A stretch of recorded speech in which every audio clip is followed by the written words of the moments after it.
Hey everyone, Scotty Collier, West Ham Fan TV. Welcome to the return of the big match preview. The Premier League is back 3-month layoff due to COVID-19 and we return with a very, very tough fixture against Wolverhampton Wanderers.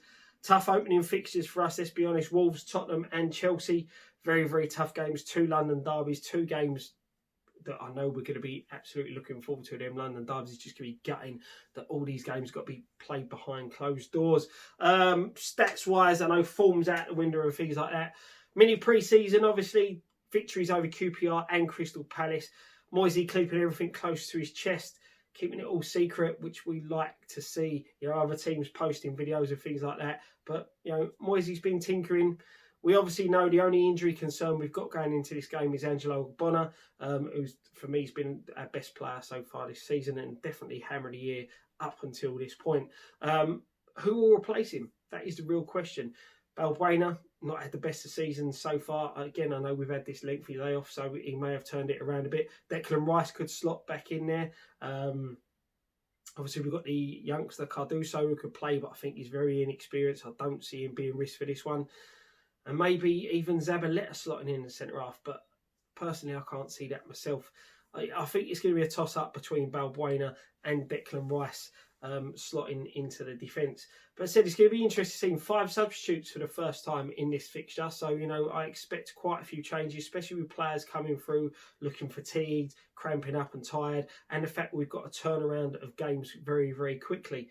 So it'd be interesting to see. As I said, form sort of goes out the window, but you've still got to look back. We weren't in a great run of it before the season come to a halt. Obviously, 3-1 win last time at the London Stadium against Southampton. You know, and our performances going into the stoppage, they did pick up. You know, we were very unlucky not to get something at Liverpool. Didn't deserve to lose against Arsenal. We did beat Southampton 3-1, but the performances were much, much better. And I just hope we can take that sort of new lease of life that we were trying to build into this game against Wolves. As I say, it's going to be very, very tough. We haven't beaten Wolves in the Premier League since they returned to the top flight.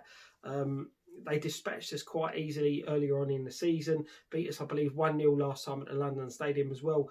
And where we're sitting just above the drop zone, and also could find ourselves in the drop zone before we even kick a ball, with Villa taking on Sheffield United tonight as I'm filming this.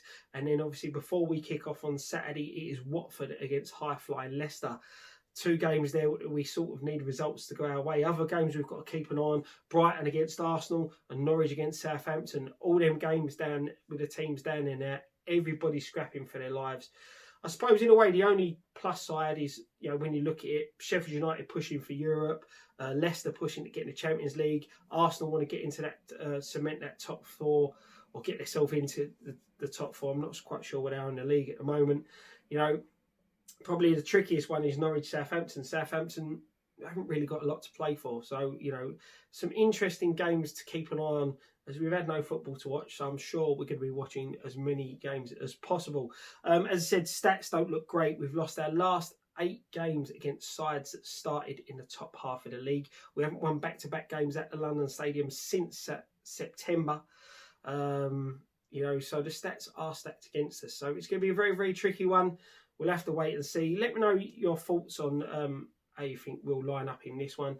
Who should start at the back alongside Diop? And yeah, let's just get going.